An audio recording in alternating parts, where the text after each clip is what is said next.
So guys coming to question number 21, यहाँ पे हमें एक series of radioactive reaction दिया हुआ है और हमसे रिकॉग्नाइज करना है कि कौन सा पार्टिकल एमिट कर रहा है। तो अगर यहाँ पे हम लोग ध्यान दें तो पहला जो चेंज आ रहा है एटॉमिक नंबर में वो Z से Z-1 का चेंज आ रहा है। कहने का मतलब है कि यहाँ पे एक पॉजिटिव चार्ज का लॉस कर रहा है हमारा न्यूक्लियस, यानी कि न्यूक्लियस से एक पॉजिटिव चार्ज प्लस ई चार्ज निकल रहा है। तो अगर हमारे न्यूक्लियस से प्लस ई चार्ज निकल रहा है, इसका सीधा मतलब है कि हमारा जो डिके है वो बीटा प्लस डिके है, क्योंकि बीटा माइनस जो होता है वो होता है इलेक्ट्रॉन का loss, that is the loss of minus E charge, और बीटा प्लस जो होता है वो पॉजिट्रॉन का लॉस होता है, यानी कि प्लस ई चार्ज। और हमें प्लस ई चार्ज का लॉस चाहिए, इस वजह से हम लोग यहाँ पे कह सकते हैं कि पहला जो है वो बीटा प्लस डिके है। इसके बाद Z-1 से ये Z-3 हो जा रहा है। कहने का मतलब ये लॉस जो है वो +2e का है, और हम लोग जानते हैं कि +2 जो चार्ज होता है, +2e जो चार्ज होता है वो अल्फा पार्टिकल का होता है। So this is alpha decay. और इसके बाद हम लोग देख रहे हैं कि Z-3 से ये Z-2 हो जा रहा है, यानी कि यहाँ पे हमारे पास -e का लॉस हो रहा है, यानी कि Z-3 -1 कर देंगे तो ये Z-2 हो जाएगा। और -e इलेक्ट्रॉन का चार्ज है, और इलेक्ट्रॉन जो होता है वो बीटा माइनस पार्टिकल होता है। सो ये वाला जो लॉस है वो बीटा माइनस का लॉस है। तो कहने का मतलब है कि पहला पार्टिकल जो निकल रहा है वो बीटा प्लस है, दूसरा अल्फा है और तीसरा बीटा माइनस है। और सेम ऑप्शन आपको ऑप्शन 3 में दिया गया है। सो 21 का जो करेक्ट आंसर है वो ऑप्शन 3 आ जाएगा।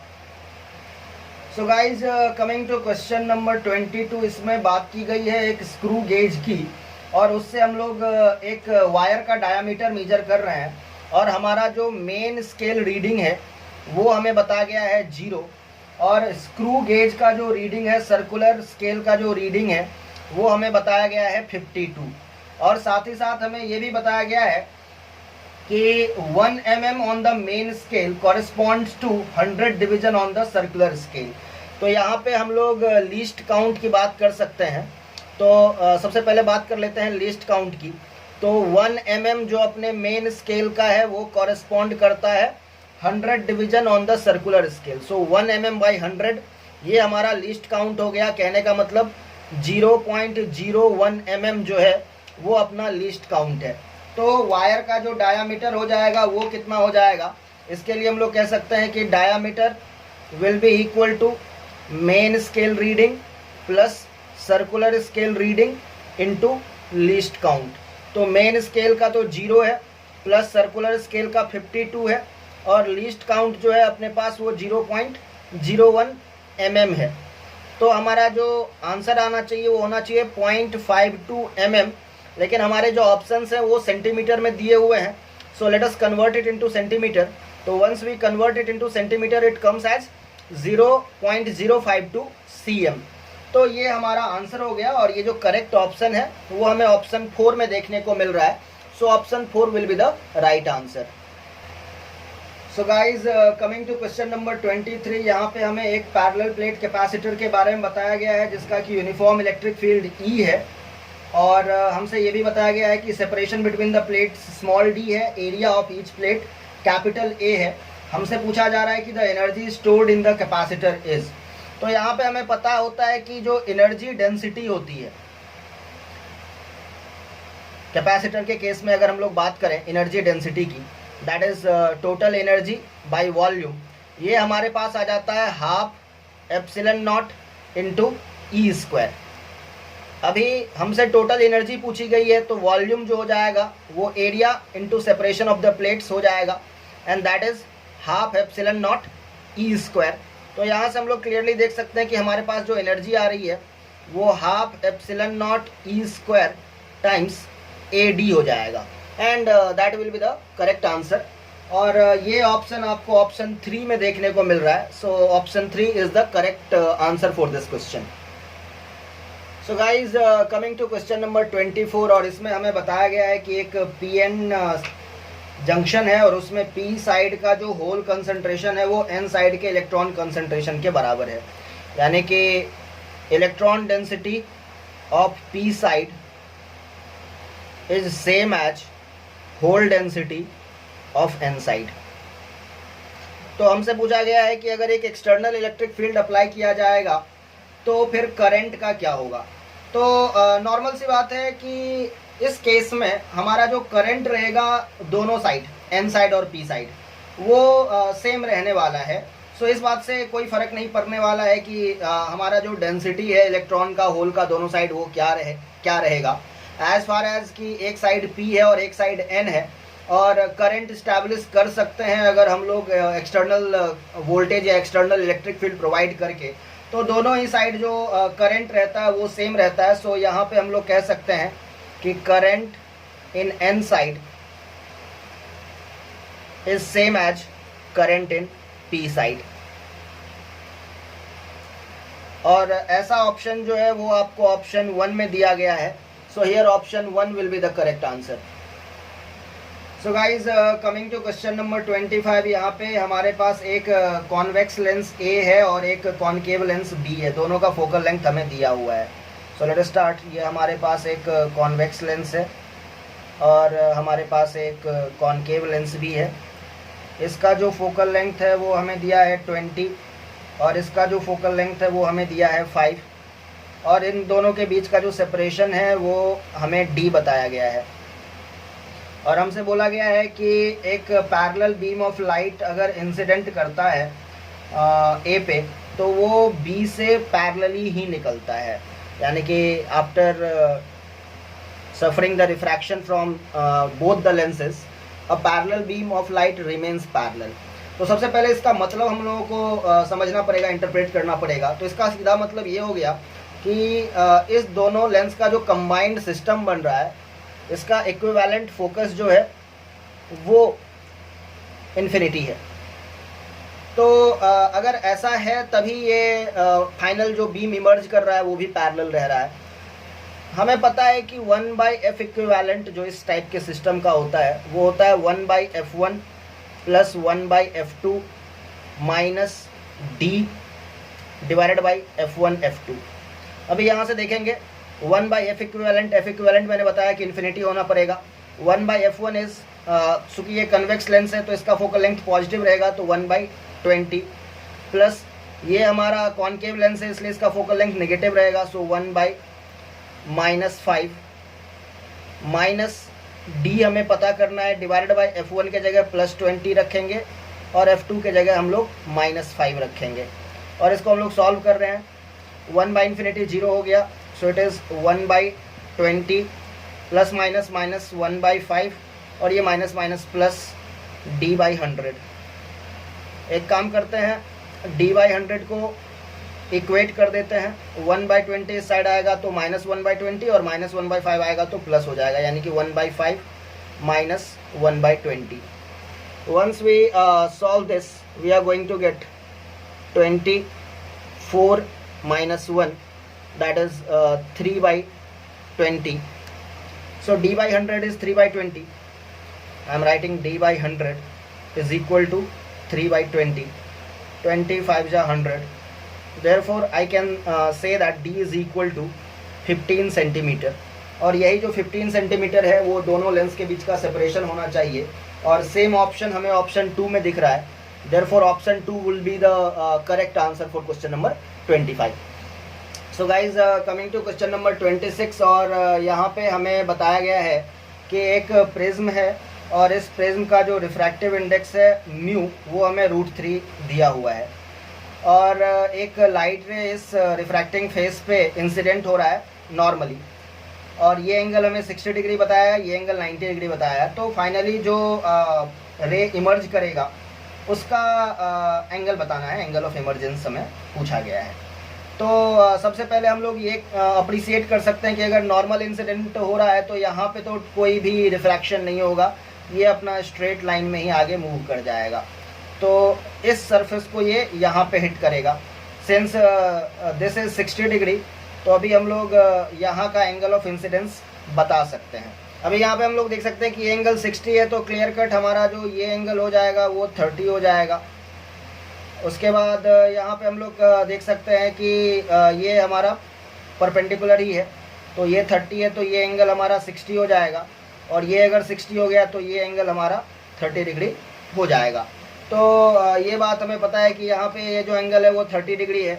अभी यहाँ पे हमें दो चीज़ें चेक करनी है, एक कि यहाँ पे TIR तो नहीं हो रहा है। अगर TIR हो रहा है तब तो लाइट रे यहाँ से रिफ्लेक्ट कर जाएगा।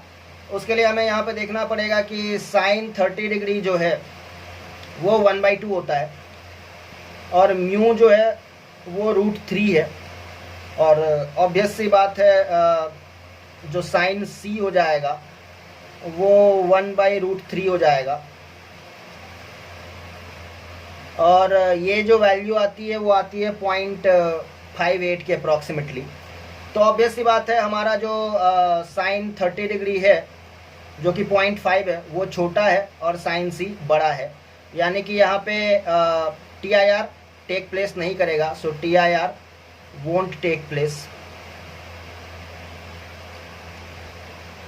तो अभी हम लोग यहाँ पे angle of refraction just count करेंगे, और हम लोग बताएंगे कि प्रिज्म का refractive index mu into sine 30 degree यहाँ के लिए angle of incidence, and that will be equal to, बाहर का एयर है, एयर का रिफ्रैक्टिव इंडेक्स 1 इंटू साइन, जो भी एंगल आएगा वो एंगल ऑफ इमरजेंस E हो जाएगा। सो लेट अस राइट म्यू की वैल्यू हो गई √3, और हमारे पास जो साइन 30 डिग्री है वो 1/2 है, and that is equal to 1 into sine of angle of emergence. अभी दैट इज इक्वल टू √3/2, जैसा कि हम लोग देख रहे हैं √3/2 जो होता है वो साइन 60 डिग्री की वैल्यू होती है। तो यहाँ से हम लोग बता सकते हैं कि एंगल ऑफ इमरजेंस जो है वो हमारे पास 60 डिग्री आ गई है। और ऑप्शन में अगर हम लोग चेक करें तो ऑप्शन 1 जो है वही हमारा 60 डिग्री है, and that will be the correct answer for question number 26। So guys coming to question number 27, और यहाँ पे हमारे पास दो स्टेटमेंट्स हैं A और B, और हमें करेक्ट सेलेक्ट करना है। पहला जो है उसमें बताया गया है कि Zener diode is connected in reverse bias when used as voltage regulator, and that is absolutely correct. Zener जो है वो जेनर ब्रेकडाउन पे ही काम करता है, जेनर डायोड जेनर ब्रेकडाउन पे ही काम करता है, और उसके लिए हमें जेनर को हमेशा रिवर्स बायस में ही लगाना पड़ेगा। So Zener is always use under reverse bias condition. So हमारा जो ऑप्शन A है वो बिल्कुल सही है। अभी ऑप्शन B को देखिए, स्टेटमेंट B को देखिए, बोला गया है कि potential barrier of PN junction lies between 0.1 to 0.3। तो हमें बोला गया है बैरियर पोटेंशियल जो होता है वो 0.1 से 0.3 होता है। अब टिपिकली अगर हम लोग बात करें सिलिकॉन वाले PN डायोड की, तो उसका जो V बैरियर होता है एट रूम टेम्परेचर वो होता है 0.6 टू 0.7 इलेक्ट्रॉन वोल्ट, और अगर वहीं पे हम लोग जर्मेनियम की बात करें तो उसका जो बैरियर पोटेंशियल होता है at room temperature it is approximately 0.3 to 0.35 electron volt. तो जैसा कि हम लोग देख रहे हैं हमारा जो रेंज है 0.1 से 0.3 ही है, जबकि ये दोनों रेंज से बाहर ही कहे जाएंगे। इस हिसाब से हम लोग कह सकते हैं कि हमारा जो स्टेटमेंट B है वो इनकरेक्ट है। तो ऑप्शन A करेक्ट है और ऑप्शन B इनकरेक्ट है, और ऐसा जो करेक्ट ऑप्शन हमें दिख रहा है वो ऑप्शन 3 में दिख रहा है। So option 3 will be the right answer for this question. Guys coming to question number 28, और यहाँ पे हमें बताया गया है कि हमारे पास दो चार्ज स्फेरिकल कंडक्टर्स हैं जिनका रेडियस R1 और R2 है, और इनको कनेक्ट कर दिया गया है एक कंडक्टिंग वायर से। तो इनके चार्ज डेंसिटी का रेशियो हमसे पूछा गया है। तो लेट अस से कि कनेक्ट करने के बाद इसके ऊपर में Q1 चार्ज आ जाएगा और इसके ऊपर में Q2 चार्ज आ जाएगा। और जैसा कि हम लोग जानते हैं कि अगर दो चार्ज्ड स्फेरिकल कंडक्टर्स को हम लोग एक कनेक्टिंग वायर से कनेक्ट करते हैं तो दोनों का जो पोटेंशियल होगा वो सेम हो जाएगा। इस हिसाब से हम लोग कह सकते हैं कि जो पहले का पोटेंशियल V1 हो जाएगा वो हो जाएगा Q1 over 4 pi epsilon naught R1, और V2 दूसरे का जो पोटेंशियल है वो हो जाएगा Q2 by 4 pi epsilon naught R2। और सिंस ये दोनों सेम होंगे therefore I can write Q1 by 4 pi epsilon naught R1 is equal to Q2 by 4 pi epsilon naught R2। यहाँ से आप देख सकते हैं कि एप्सिलॉन नॉट को कैंसिल कर दिया, मैं R1 से मल्टीप्लाई और डिवाइड कर रहा हूँ तो R1 ऊपर में आ जाएगा, यहाँ पे स्क्वायर हो जाएगा, इधर मैं R2 से मल्टीप्लाई और डिवाइड कर रहा हूँ तो R2 ऊपर में आ जाएगा और यहाँ पे नीचे में R स्क्वायर हो जाएगा। 4 पाई R1 स्क्वायर पहले स्फीयर का सरफेस एरिया है, so let me right it is Q1 by A1 surface area of the first sphere, और ऊपर में हमारे पास एक R1 बचा हुआ है and that is equal to Q2 by area. So Q2 by A2 और R2 बचा हुआ है। Q1 बाई एरिया जो है वो सिग्मा 1 हो गया, surface charge density of first conductor. Sigma 1 R1 is equal to, similarly sigma 2 R2 लिख सकते हैं। Therefore I can say sigma 1 by sigma 2 is equal to R2 by R1, और ये हमें ऑप्शन 2 में दिखने को मिल रहा है। Therefore option 2 is the right answer for question number 28। So guys, coming to question number 29, और क्वेश्चन नंबर 29 में हमें बताया गया है कि फोर्स का डायमेंशन, एक्सेलरेशन का डायमेंशन और टाइम का डायमेंशन फंडामेंटल डायमेंशन की तरह यूज करना है, और हमें एनर्जी का डायमेंशन इन तीनों के टर्म्स में बताना है। तो जैसा कि हम लोग जानते हैं कि फोर्स का जो एक्चुअल डायमेंशन होता है वो हो जाता है mL t के power -2। Acceleration metre per second square होता है, सो L t के पावर -2 होता है एक्सेलरेशन का dimension. Time is simply t, fundamental ही है। और एनर्जी का डायमेंशन हमसे पूछा गया है। तो जैसा कि हम लोग जानते हैं energy is force into displacement, तो हमारे पास फोर्स का ये डायमेंशन है, इसमें जस्ट डिस्प्लेसमेंट यानी कि लेंथ का डायमेंशन मल्टीप्लाई करना होगा। So I will get energy का dimension m into L square into T के power -2। So let us say energy का जो डायमेंशन है वो f के पावर x है, a के पावर y है और t के पावर z है, and that is equal to mL2 t-2। तो फोर्स का जो डायमेंशन हम लोग जानते हैं mL t-2, इसके पावर x लिख दिया। एक्सेलरेशन का डायमेंशन L t-2, इसके पावर y लिख दिया। और टाइम का डायमेंशन t, इसके पावर z लिख दिया। And that thing should be equal to mL2 t के पावर -2। अभी यहाँ पे एक साथ मैं सारे पावर्स को क्लब कर लेता हूँ, तो m के पावर में x आ जाएगा। l के पावर की बात करें तो l के पावर यहाँ से x आएगा और यहाँ से y आ रहा है, सो x प्लस y आ गया। इधर l नहीं है तो ख़त्म। t के पावर देखें तो यहाँ से -2x आएगा, यहाँ से हमारे पास -2y आएगा और यहाँ से हमारे पास z आ रहा है। तो मैंने सारे पावर्स को एक साथ कर लिया है, and that should be equal to mL2 t के पावर -2। अभी हम लोग इंडिविजुअली m को देखें पहले, तो यहाँ पे 1 है, यहाँ पे x है, तो x should be equal to 1 पहला। दूसरा x प्लस y यहाँ पे है और l के पावर 2 है, तो x plus y should be equal to 2।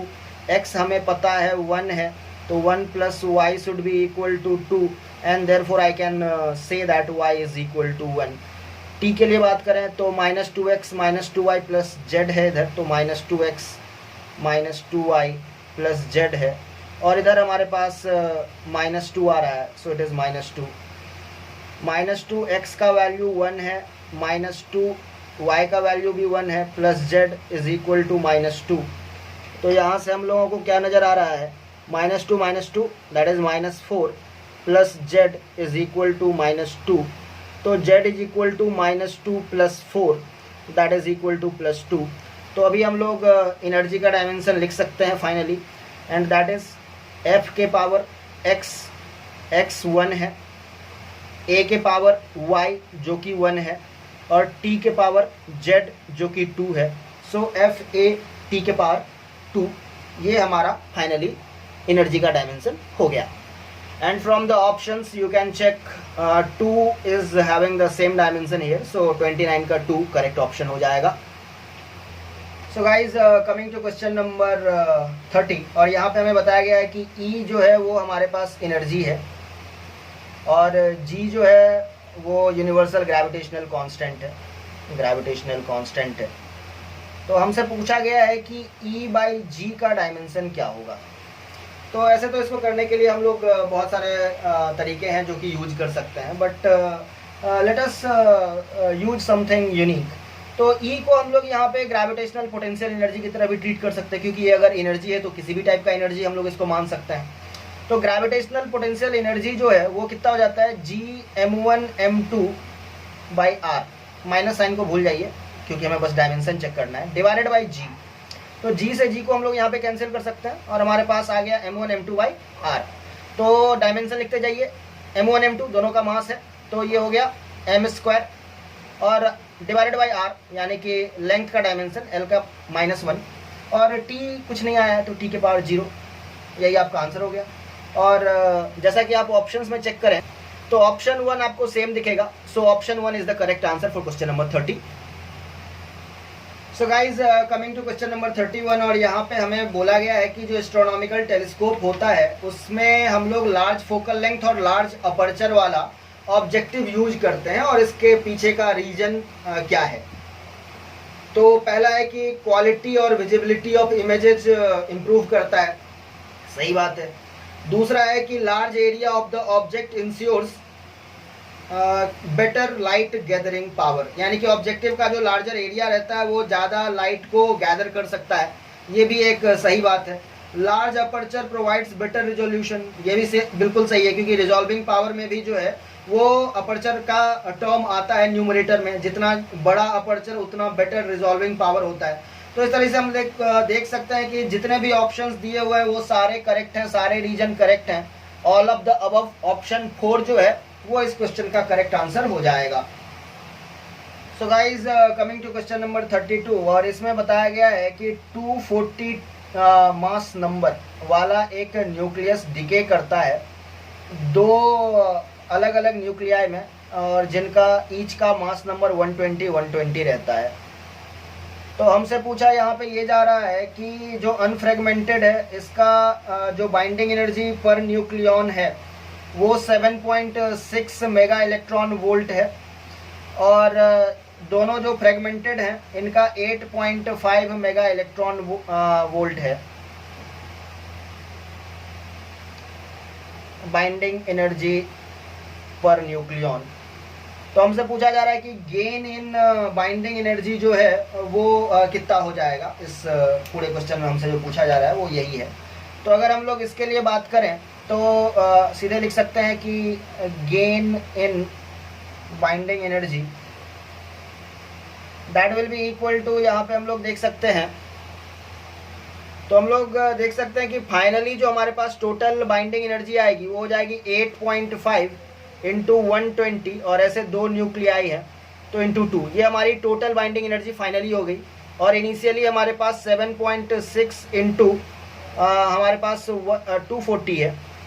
तो अगर हम लोग यहाँ पे देखें तो ये it is 240 into 8.5 minus 7.6 that is 0.9, तो 240 इंटू 0.9, और यहाँ से इसको सॉल्व करने से हमारे पास 216 आ रहा है, and it is in mega electron volt. तो बाइंडिंग एनर्जी का जो गेन है, total gain in binding energy, वो हमारे पास 216 मेगा इलेक्ट्रॉन वोल्ट का आ रहा है। और अगर आप ऑप्शन 4 चेक करें तो सेम आपको मिल जाएगा, and that will be the correct answer for question number 32। So guys coming to question number 33, और यहाँ पे बोला गया है कि अर्थ के सरफेस से s हाइट ऊपर से एक ऑब्जेक्ट को रिलीज किया जा रहा है। सो लेट अस से दिस हाइट इज s, और यहाँ पे इनिशियल वेलोसिटी 0 है क्योंकि इसको रिलीज करते हैं। At a particular height from the earth, late us से इसका स्पीड v हो जाता है, और मैं ये बोल रहा हूँ कि यहाँ से इसका जो हाइट है वो s प्राइम है, और हमें बताया गया है कि इस पॉइंट पे जो काइनेटिक एनर्जी है वो 3 टाइम्स पोटेंशियल एनर्जी है। तो हमसे पूछा गया है कि s प्राइम क्या होगा और यहाँ पे जो स्पीड है पार्टिकल का वो क्या होगा। तो यहाँ पे हम लोग conservation of mechanical energy use करेंगे, और हम लोग ग्राउंड को अपना रेफरेंस लाइन मान लेते हैं। तो पहले काइनेटिक एनर्जी 0 रही होगी, प्लस पोटेंशियल एनर्जी mg(s) होगी। फाइनली अगर बात करें s प्राइम हाइट पे तो पोटेंशियल एनर्जी हो जाएगी mg(s) prime, plus kinetic energy यहाँ पे मैं हाफ mv² बोल रहा हूँ। क्वेश्चन में बताया गया है कि काइनेटिक एनर्जी यानी कि हाफ mv² जो है वो 3 टाइम्स पोटेंशियल एनर्जी है, यानी कि 3 टाइम्स mg(s) प्राइम है। इस वैल्यू को हम लोग यहाँ पे सब्स्टिट्यूट कर रहे हैं, तो mg(s) जो है वो हो गया हमारे पास mg(s) prime plus 3 mg(s) prime, क्योंकि हाफ mv² का जो वैल्यू है वो 3 mg(s) प्राइम आया है। तो ये टोटल हो गया 4 mg(s) प्राइम। mg से mg को कैंसिल कर दिया, यानी कि s is equal to 4s prime, and therefore s prime is equal to s/4, ये हमारा आंसर आ गया। और इसके अलावा हमसे पूछा गया है कि यहाँ पे वेलोसिटी क्या होगा, तो हम लोग जानते हैं हाफ एम वी स्क्वायर जो है वो 3mg प्राइम है। एस प्राइम की जगह मैं s/4 यूज कर रहा हूँ।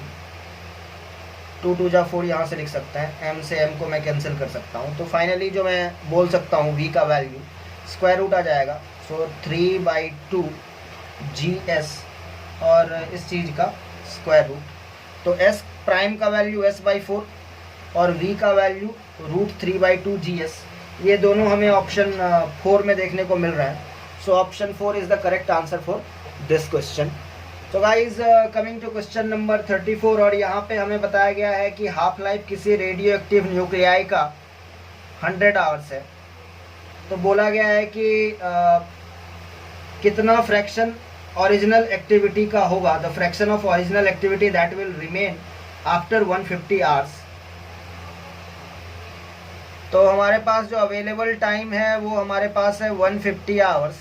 तो इसमें हम लोग सबसे पहले पता कर लेते हैं कि नंबर ऑफ हाफ लाइफ्स कितना है। तो number of half lives, let us call it small n, and that I will give as available time by half life, that is 150 बाय 100 आवर्स। तो इसको हम लोग कैंसिल कर सकते हैं, 5 3 जा 5 2 जा, so it is 3/2 half life बीतेगा। तो n का वैल्यू हम लोग निकाल सकते हैं, and it is given as n0 divided by 2 raise to the power n। n0 को n0 ही रहने देते हैं, 2 raise to the power 3/2, and 2 raise to the power 3/2 को हम लोग लिख सकते हैं 2√2। लेकिन यहाँ पे हमसे एक्टिविटी की बात पूछी गई है, तो एक्टिविटी होता है लैम्डा n, और लैम्डा जो हो जाएगा वो हम लोग जानते हैं हाफ लाइफ से कैलकुलेट किया जाता है। इनफैक्ट हमसे लैम्डा n भी नहीं पूछा गया है, हमसे एक्टिविटी भी नहीं पूछा गया, हमें फ्रैक्शनल एक्टिविटी पूछा गया है।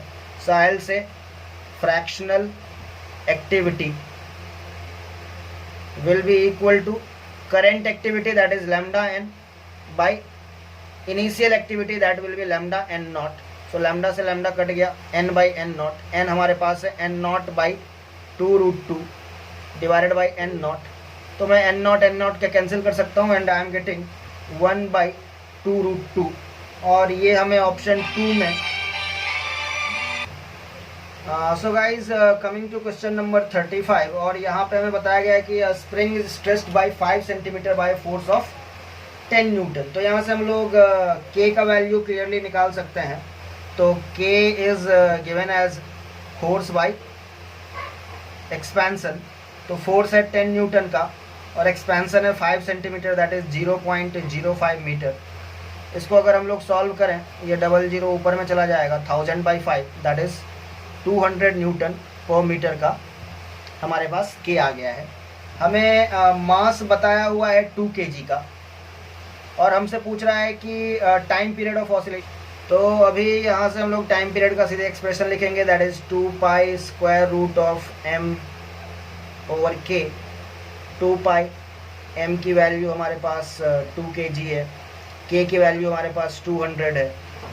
ये 1/100 हो गया, स्क्वायर रूट से बाहर आएगा तो 10 बन जाएगा। 2π इज 6.28 बाई 10 करेंगे, सो इट इज़ 0.628 सेकेंड, और ये हमारा आंसर है जो कि हमें ऑप्शन 4 में देखने को मिल रहा है। So option 4 is the correct answer for question number